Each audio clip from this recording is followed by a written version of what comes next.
I know that by the time they go up, most of you will have already made your gifts, or Christmas might even actually be past, because I want to be careful that my family members don't see their gifts in the form of these videos before I give them to them. So a lot of you will be seeing this at a time where it might not be super helpful for ideas for your Christmas gifts, but I do think it might be fun for some people to see what I created, and maybe it'll give you ideas for next year. And also, these could be made like for any time of year. Like, you don't have to make these gifts just for Christmas.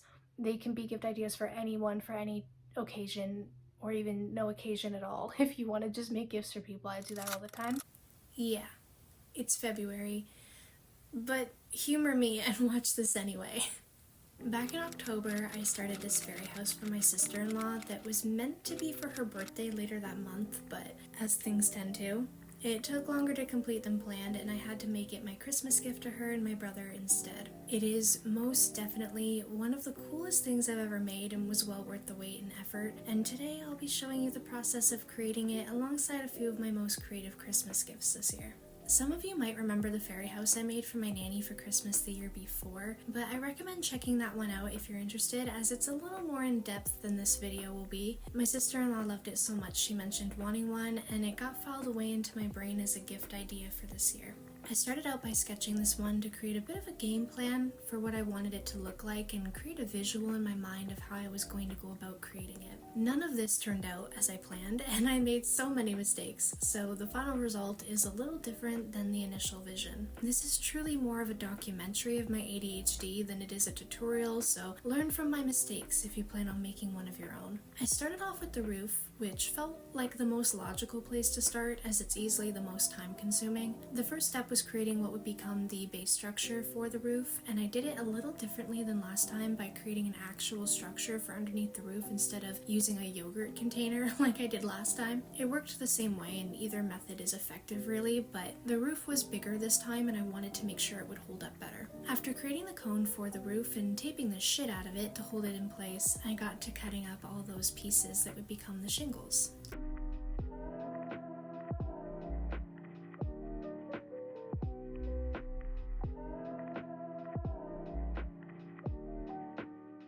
Started making the other pieces like this.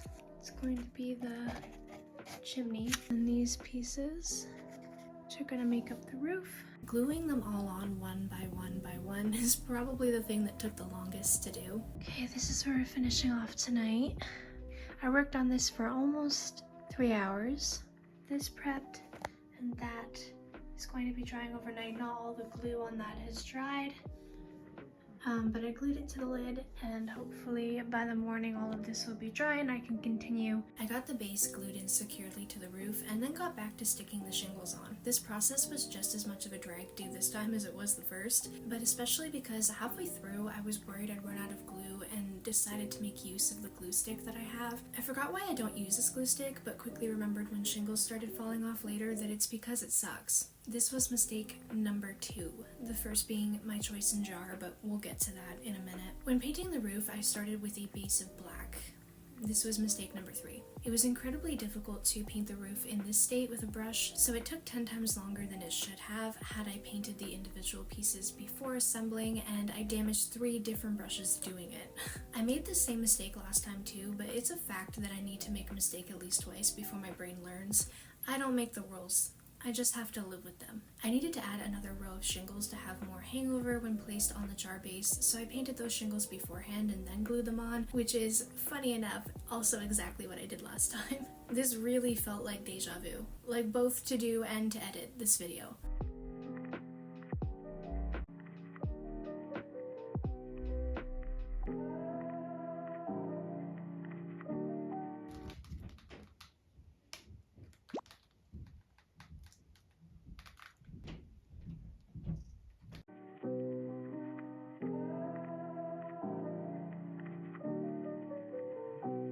I've got this wedged in here, and once this layer of glue dries, and I've fixed all this dry clumps of glue everywhere, I will wedge more pieces of shingles into the sides where it's not touching the roof, so that I can kind of further stick it to there.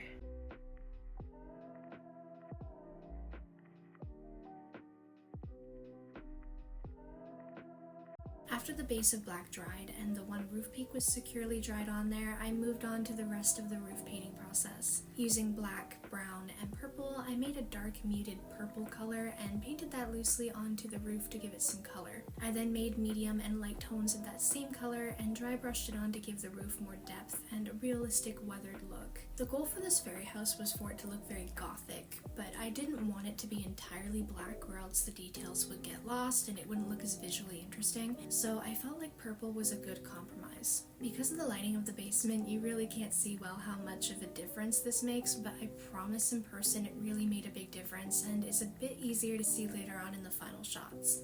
Now, going back to the house base, this was mistake number 1 that I mentioned earlier.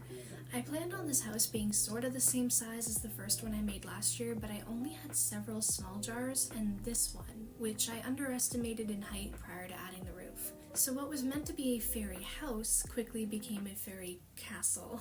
When it came to the castle base, I stuck with solid black as well. For the first 2 coats, I just painted it on with a brush, but for the 3rd and 4th coats, I patted it on with a makeup sponge to smooth the surface out and get rid of any brush strokes. The next stage was creating the main details for the base. So I made the door, window shutters, and the deck using the same painting process as the roof.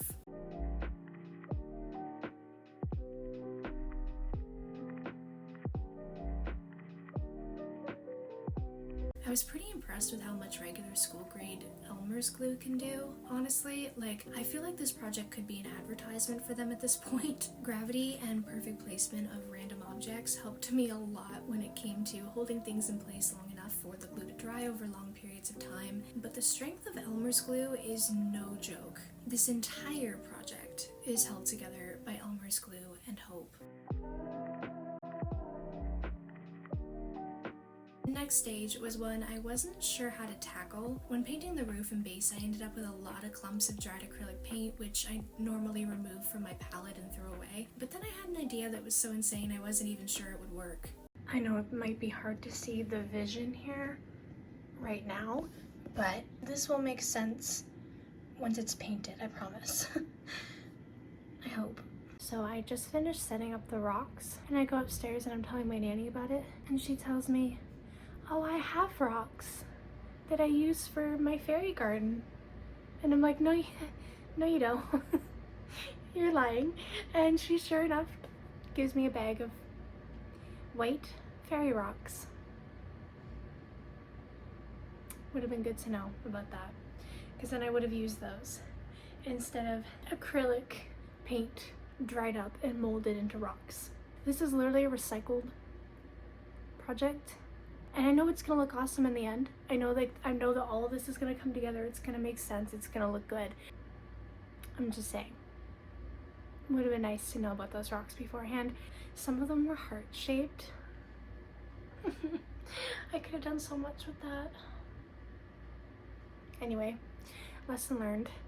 Always ask my nanny if she has something that I need first, because she's the other crafty, artsy member of the family, and she almost always has an abundance of supplies, just like I do. So for the rest of the rocky areas, I decided to make more myself using this jar of abused yellow paint that is drying up and really doesn't have a use for painting at this point. I molded the slightly tacky acrylic paint into blobs, let them dry a little more, and then glued them onto the jar to create the cobblestone bottom.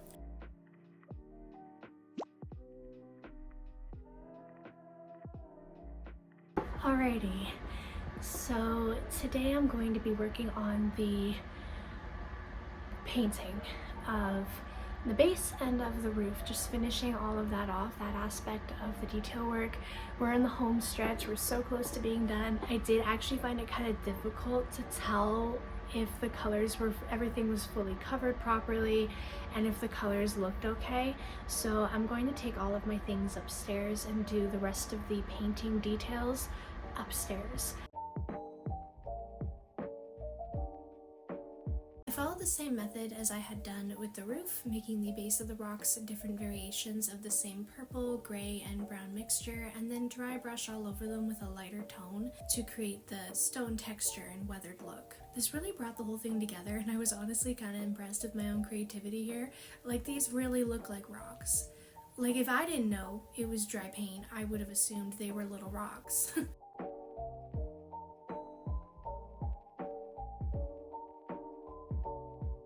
The final detail step was adding various tones of brownish green to create moss along the stones in the house, and a little on the shutters and roof as well.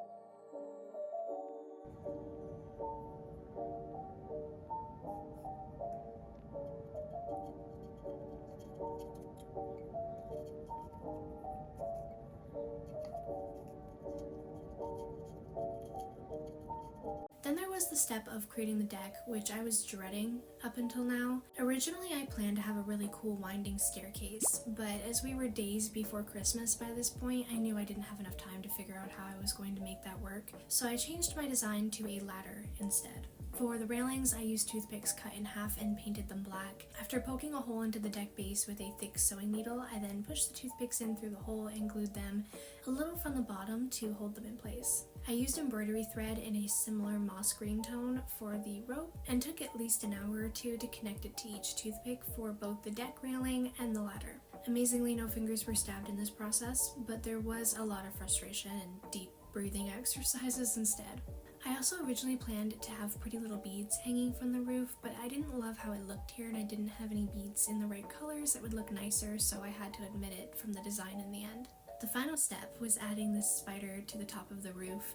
My sister-in-law loves creepy crawly things, and so although I'm the exact opposite, I wanted to include her quirky interests in the design. When playing Breath of the Wild around this time, I was getting shots of the Akala Tech Lab for a fan art project I'm working on, and the dead guardian that's tied to the top of the building gave me the idea to do something similar with this little spider I had left over from the Halloween treat basket my nanny made me. I used the same moss-colored embroidery thread to create the look of the spider being tied to the roof. I can confirm she thought that was awesome, so mission accomplished.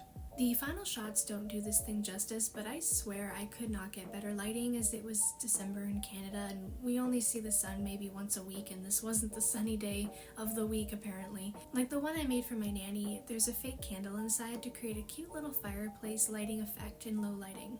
I delivered it to them a day or so before Christmas because I wanted to make sure it would get there safe and I couldn't place it in a box or anything without something breaking. They both loved it a lot and were so excited to find a place to display their little gothic fairy castle, and definitely one of the best things I created with my hands last year. On to the next gift. I made a really cute envelope junk journal for my mom. I'm going to be making a journal out of envelopes. So these are the papers I'm going to be using, and I'm going to be cutting them to this size. So the same size as this.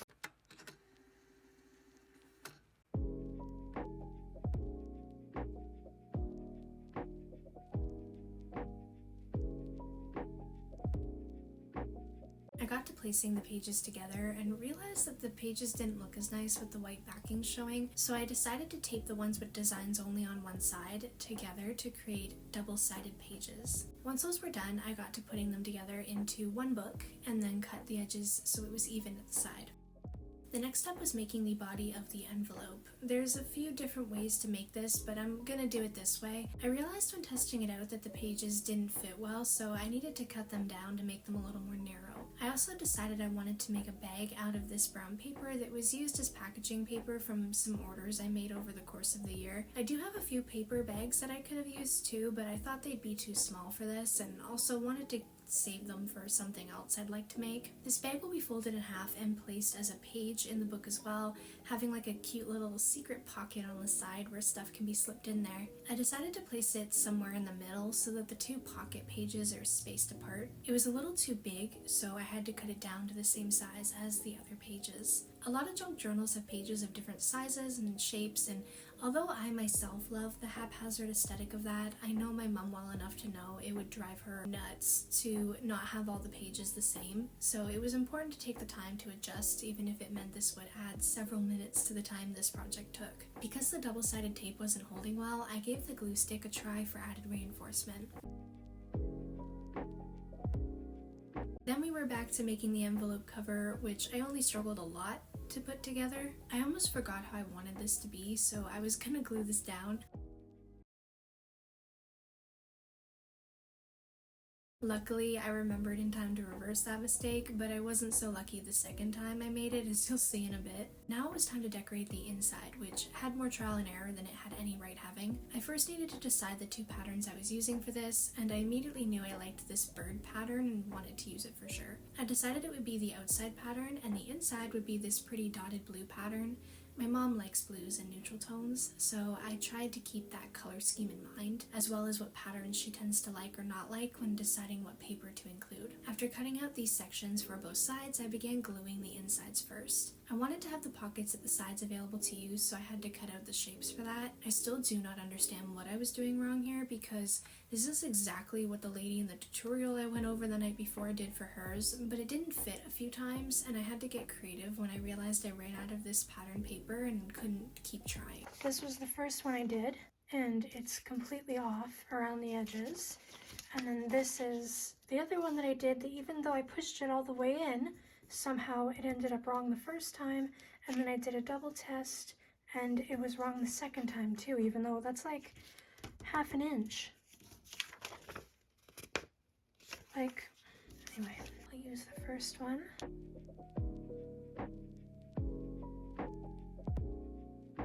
The outside didn't go any smoother than the inside, because that would be too lucky for me, obviously. I realized I'd glued the backing pieces down that were going to be another pocket, so after realizing I really couldn't pry the one side apart without maybe tearing more than I'd like, I had to cut the paper down to fit in there instead. That was annoying, but fine, until I realized I was now left with this weird white gap on the left side when adding the cutouts to the flaps. So I got creative and used a tiny little cutout piece to fill that in and left a straight chunk on the triangle to fill in the top. This added an extra 30 to 40 minutes or more into the time this project took. It was crazy. To clean up the edges, I used scrap strips from the dotted paper to wrap around the edges and give it a more finished look. The next stage was the absolute hardest part, and not because it's naturally the most difficult, but because I'm an idiot. I really struggled to create the holes for the signature while keeping all the pages together, and then struggled even more with putting the signature in the cover. I had to do the signature in parts because the paper was too tough for my needle to get through, and this took forever to make sure that each batch matched up with the others so that they wouldn't be uneven. To do this, I used pins as holders to keep everything together, made holes in the next batch with my sewing needle, and then added that batch to the batch with the needles in it, and continued that until I had all of them done and together. I don't know if this explanation makes any sense, but hopefully the visuals of watching me do it kind of help you out here. This was by no means the most effective or simplest way to do this. It was just like midnight at this point, and my brain was using max like 3 brain cells while putting this entire thing together. I'm actually exhausted just watching this footage back to edit it.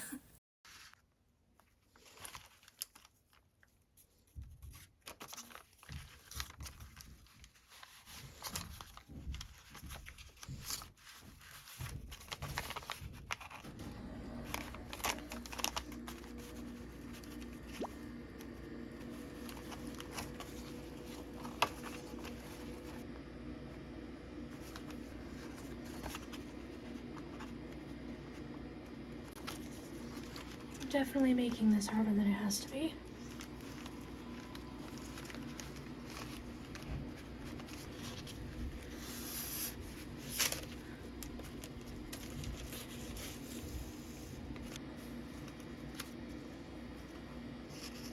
Oh my god. Took a lot longer than it needed to. But we got it.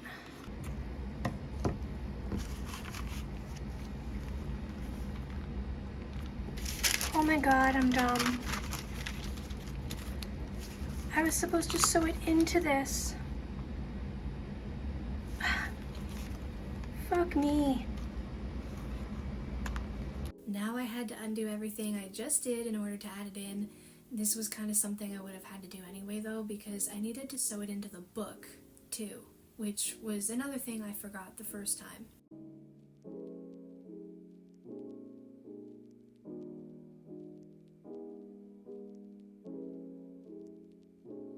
The next stage was decorating the pages, which was fairly smooth sailing, thank God. I had 3 major mistakes while doing this project that made this process longer and more difficult, so I'm pretty sure if I had a 4th, it would have just pushed me over the edge, dude. I bought these fancy paper edge hole cutters from Amazon a month or so before this because I knew I wanted to make the pages of this book really pretty and something special. I alternated the designs throughout but left some pages with plain edges for variety. I took a 2-hour break after that to gather materials for her to use in this journal, and then when I got back to work creating this tag, I forgot to film the process. I wanted to include a bookmark type thing for her to mark her spot when she's not using it, and of course I had to do it twice because the first time wasn't long enough.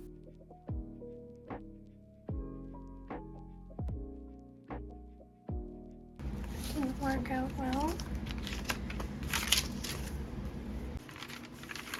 There. I taped it in the back, tied it several times and taped it, and made it longer so it can stick out more or less. I was gonna add some beads on this side, but I don't think I will. Now it was time to stuff it with stuff.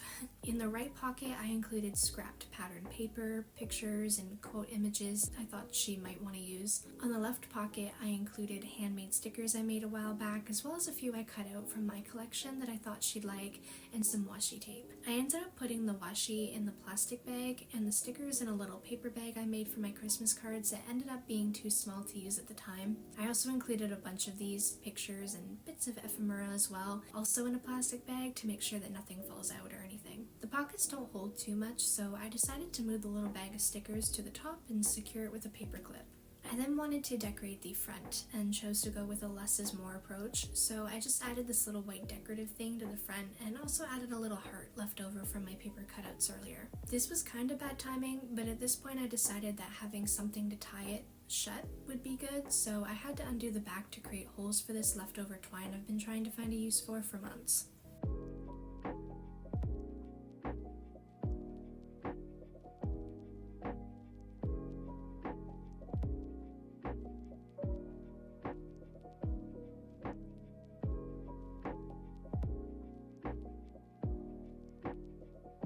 And that's it.